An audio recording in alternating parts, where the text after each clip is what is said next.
Bourgeot. La créativité et l'espoir est essentielle pour reconstruire l'identité autochtone. La démarche artistique de Nick Huard, aîné artiste Mi'kmaq, en est un bel exemple. Nous l'avons rencontré à son atelier de Hawks Nest, situé à Kahnawake. Celui-ci nous raconte comment il a développé sa relation spirituelle en renouant avec la matière naturelle vivante. Aussi, comment de par son rôle d'aîné, son cheminement spirituel l'a conduit à transmettre ses savoirs et savoir-faire pour ainsi guider la relève entre la matière et l'esprit. Nick, est-ce que tu peux nous dire quelques mots sur toi? Premièrement, comment tu te présentes aujourd'hui? Avec la force des choses, puis le temps, maintenant je suis un aîné.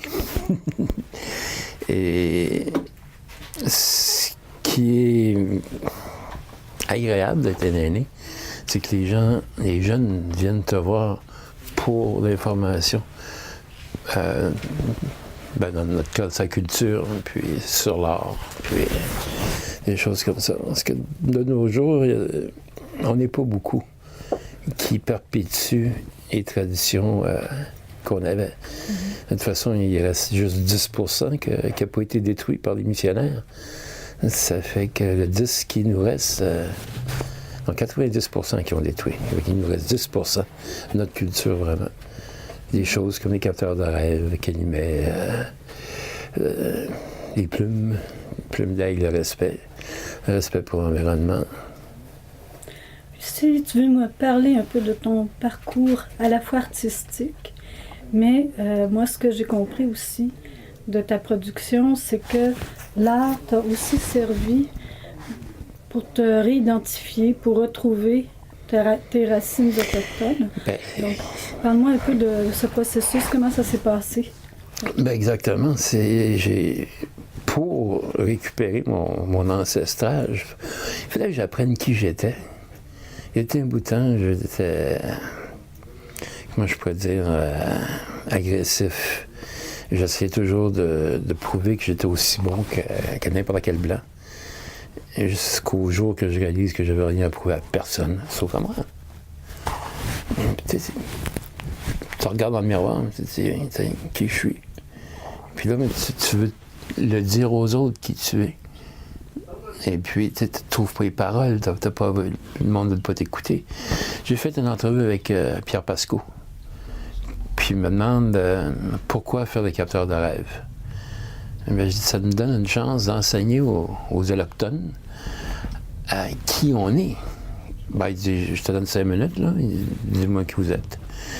J'ai dit, monsieur Pascot, ça fait 500 ans que vous êtes ici, vous n'avez pas encore appris rien. C'est pas en 5 minutes que je peux vous éduquer. Ça a été la fin de l'entrevue avec monsieur Pascot. Donc, le capteur de rêve, on pourrait dire que ça a été le premier médium artistique dans lequel tu t'es exprimé. Oui. Et dans lequel tu as retrouvé aussi ton identité autochtone et que tu as pu la reconstruire d'une certaine manière. Exactement. On peut regarder ça? J'ai un petit homme, j'ai le livre juste à côté. Voilà. Enfin, je vais tenir dans tes... Je vais le tenir dans mes mains. C'est bon? OK. La manière que moi je les travaille, mes éléments, on dit la carte d'affaires, mes éléments sont tous naturels. Je me sers de babiche, je me sers de frêne, chevreuil. Les perles sont faites maison. Je me sers de bois de chevreuil, toutes les matières nobles. Je me sers pour ce que je fais. Matière noble et naturelle, bien entendu. Oui, absolument. Naturel. J'ai aussi... Donc, le lien, si on reprend ça, on peut parler du lien que tu développes avec la nature. Et quand tu travailles, au moment où tu es en train de fabriquer, qu'est-ce qui se passe dans ton esprit? Qu'est-ce qui se passe dans ta relation avec la matière? Tout ce que je touche m'épate. Le créateur est spécial. à pouvoir, la babiche de caribou, pouvoir la couper si mince, si fine, puis elle est tellement résistante. Les bois, un andouiller de chevreuil, là, quand tu nettoies un crâne, puis tu vois tout ce qui rentre dans la composition, les muscles, les nerfs, le cerveau, tout, ça m'épate encore. Fait que la meilleure chose que je peux faire, moi, c'est de, pour remercier le Créateur, c'est de mettre en évidence ce qu'il nous a donné. Puis c'est une manière de le faire. Au lieu d'aller crier, puis non, montre-le. On va plus apprécier. Et puis, ça aussi, ça, je voulais te... Tu veux me montrer? Ah. Ça, c'est de la ballonne. C'est monté sur du d'andouiller d'ornial.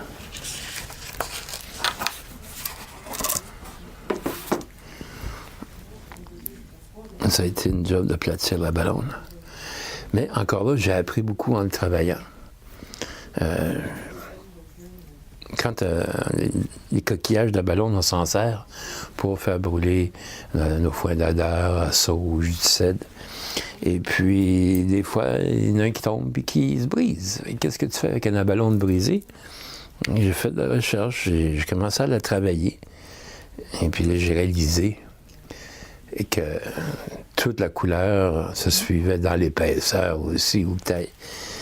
C'est devenu du collier. Si on regarde un peu le miroitement, bon, c'est du nacre en fait, hein, puis même les formes sont inégales. On voit qu'il y a une vie dans chacune. Ah ouais. Et une vie propre aussi. Un petit monde, c'est mieux qui est représenté aussi dans le grand monde. Oui. Donc là, il y a un lien avec la vie, avec ce qui fabrique la vie en fait. Hein. L'eau. On peut faire de l'eau, on peut faire toutes sortes de formes. Quand ils font les hologrammes là, pour mettre ces étiquettes ou ces dollars, là, ça ne matche pas ça. Ça aussi, c'est un moyen encore de... Oui, c'est une façon, je dirais, d'honorer la perfection de la nature en travaillant les choses aussi parfaitement, aussi finement aussi. Une façon de rendre hommage. Hein. Ben, exactement. Autrement, c'est trop pris pour acquis, puis il n'y a pas de respect. Voilà. Et puis, mais ça, c'est la mer. Ça, c'est des petites perles des mers du Sud. Je prends ce que je peux trouver. Dans le cas du calumet, on pourrait... bon, ici, ça t'a aidé à développer et à reconstruire ton identité. Ouais. Mais, puis de trouver une voie d'expression plus intime, personnelle. Mais là, c'est comme si c'est le monde spirituel qui vient à toi. Dans le cas du calumet, c'est comme un processus inverse. Tu sais, ah ben c'est le pont. Donné, puis tu reçois, oui. Il y a quelque chose là qui est différent dans le processus. C'est le pont, oui. C'est le pont, voilà. Parce que quand...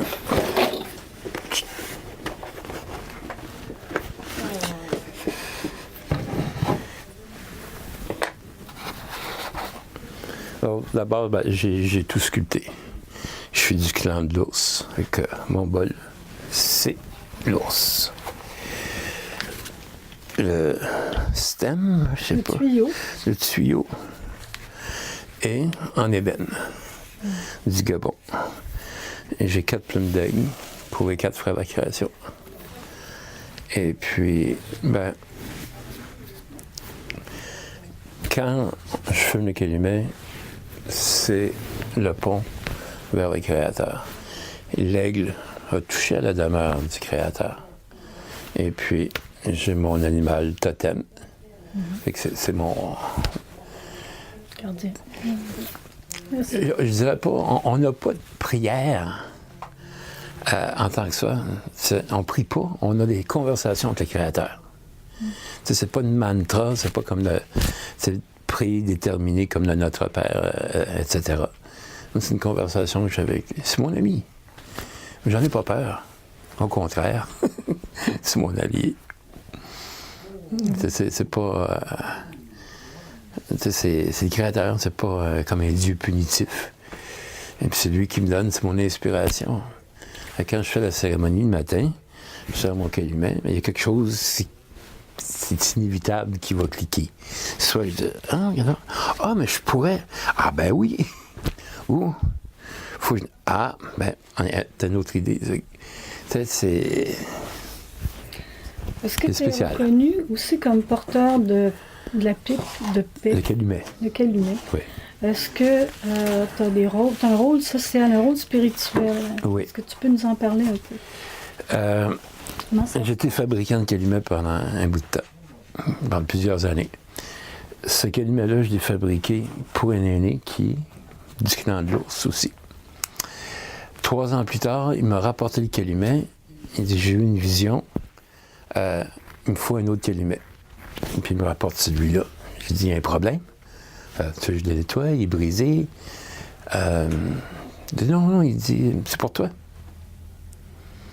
Il dit, tu vas m'en faire un autre, mais ça va être, c'est ton calumet.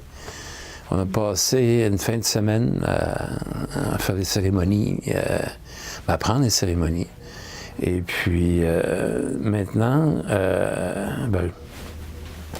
je fais une cérémonie à chaque fois que j'allume mon calumet. Mais ça arrive souvent qu'on me demande pour faire des mariages. Ginette Aubin, en passant, je l'ai mariée.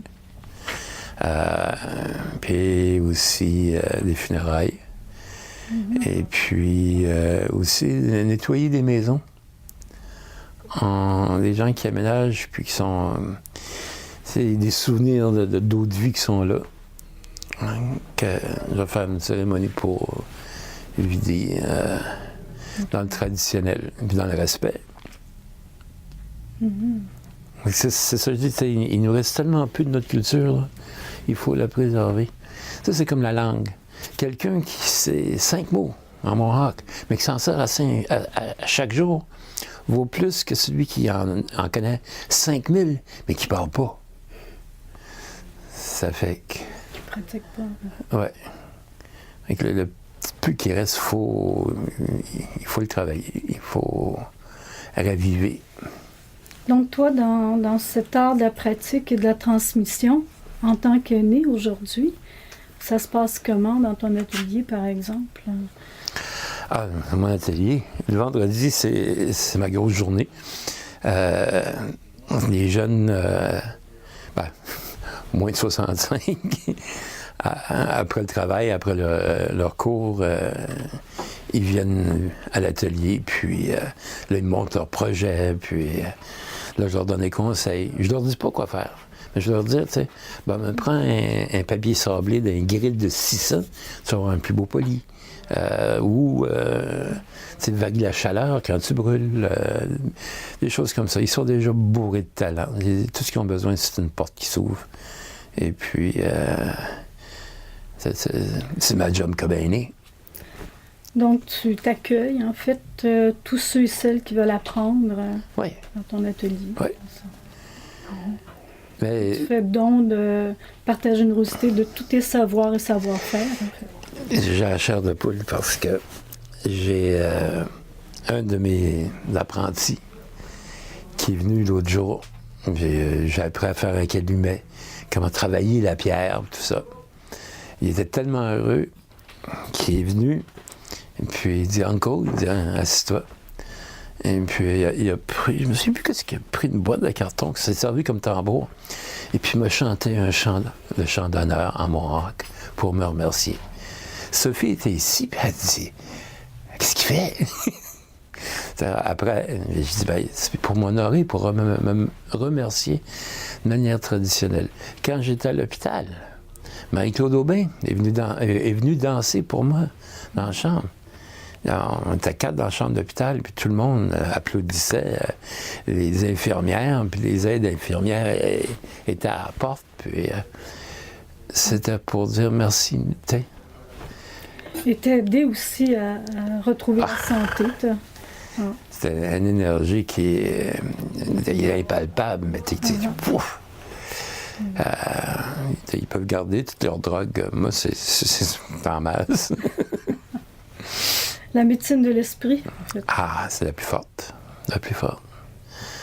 Oui, puis avec tout ce que tu as traversé dans ta vie, dans le fond, tu es un témoin vivant de la médecine de l'esprit, en fait. On pourrait dire ça. Oui. Ouais. Est-ce que tu as des projets futurs sur le plan artistique ou d'autres rêves que tu aimerais réaliser? Ah, ben, maintenant que je suis à la retraite, je suis trop occupé justement à réaliser ces rêves-là. Oui, il y en a un entre autres que j'ai une amie à Lunenburg qui est en train de développer. J'ai fait un capteur de rêve à Member 2 qui fait 12 pieds de diamètre au centre des congrès. Tout était bâti sur place parce qu'il n'y avait pas une porte assez grande. De ce gros capteur de rêve-là qui est à plat, il y a 212 petits capteurs de rêve que les enfants ont fait. Pendant 7 ans, à chaque année, je retournais, on faisait je leur apprenais à faire un capteur de rêve, puis on les mettait dedans. La dernière année, le chef, le conseil de bande, tout le monde voulait apprendre pour avoir un capteur de rêve parce que quand ils tiennent conseil, ils font sous le gros capteur de rêve. C'est les rêves des enfants de Member 2, c'est les futurs ancêtres de Member 2. Fait qu'il y a une énergie extraordinaire qui se développe de ça. Avec de fil en aiguille, il y a des gens de Carleton qui seraient intéressés à ce que je fasse un capteur de rêve pour le Canada. Dans le même principe, dans le même élan. Fait que ça serait de faire littéralement le tour du pays et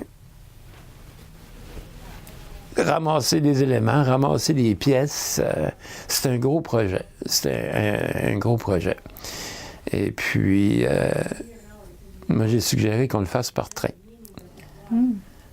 Parce que comment tu monter un atelier puis aller de ville en ville en avion, ça se fait pas. Mettre ça dans Winnebago, un train. Une coïncidence, j'ai rencontré quelqu'un qui fait des tours de train. Il y a des trains à vapeur, des vieux wagons privés. Mais il meurt d'envie des mettre, traverser le Canada. Ouais. Fait que j'aurais une locomotive à vapeur, puis... Locomotive à vapeur, capteur de rêve, workshop. Ouais. Et puis on fait le tour. Mettons, Iqaluit, ça va être un peu difficile, mais ça, on va le faire par avion. Mais on va partir de Whitehorse, aller jusqu'à Halifax sans problème. Puis ça serait intéressant. Ben, c'est doublement parlant pour moi l'histoire de le faire par le train, parce qu'il ne faut pas oublier que l'Association des territoires autochtones, un des arguments principaux pour Sir MacDonald à l'époque, c'était de relier l'Est de l'Ouest canadien, et ça devait passer sur les terres autochtones. Donc, les Autochtones, c'était mieux on s'est privé de nos terres pour offrir aux Canadiens ce chemin de fer-là, avec tout le développement qui s'est ensuivi. Donc, moi, je pense que c'est de remettre les choses dans la balance, dire que là, ça va servir aux communautés autochtones pour honorer les souhaits de l'âme, pour revitaliser, dans le fond, les communautés et leur apporter, encore une fois, une guidance spirituelle dans leurs actions futures. Qui est... moi, je pourrais dire, pour moi, c'est noir et blanc. Le chemin de fer a été, quand ils l'ont construit, pour aller chercher les terres, il y avait les couvertes, les cadeaux de la reine, qui étaient pleines de petites vérolles.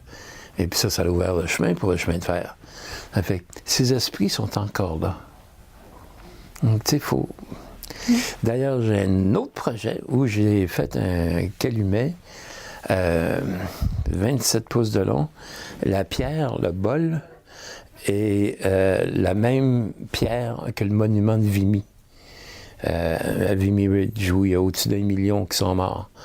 Et puis, il y a beaucoup d'Autochtones qui ont été de la chair à canon au débarquement. qui sont là. Hein, pour les honorer, j'ai construit ce calumet-là. Quand mon père a servi, il est allé, lui, comme allié, pas comme recrue. À cause du Wampo-Madoran, c'est entre deux nations souveraines. Il est allé comme allié. Puis il m'a toujours dit, moi, je peux aller faire la guerre, je suis allé pour apporter la paix. Ben, il y en avait qui étaient durs de componure, mais ça fait que, tu sais, j'étais tout jeune, tu sais, puis, ça fait OK, j'ai fait ce calumet-là. Et puis, éventuellement, ça s'en va à Vimy Ridge. Il est question aussi d'ambassade du Canada. Pour remercier. Rappeler aux gens que, hey, on était là. C'était une guerre mondiale. C'était pas juste entre les Allemands, les Anglais et les Français. C'est pour ça que sur le grand calumet, il y a aussi 4 plumes d'aigle pour les 4 frères de la création. Et voilà. Alors, c'était Nicuar, d'origine Mi'kmaq, habitant à Ganawagé. Et nous sommes dans son studio de création, qu'il habite à l'année.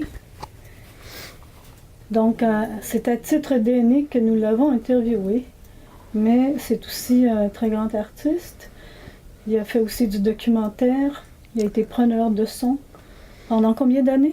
Ça fait 47 ans, je commence. 47 ans Ouais. de métier. Ouais. 15 ans de nouvelles. 6 guerres. Donc, tu es un véritable porteur de paix maintenant. Oui. Miigwech, kichi miigwech. Yo.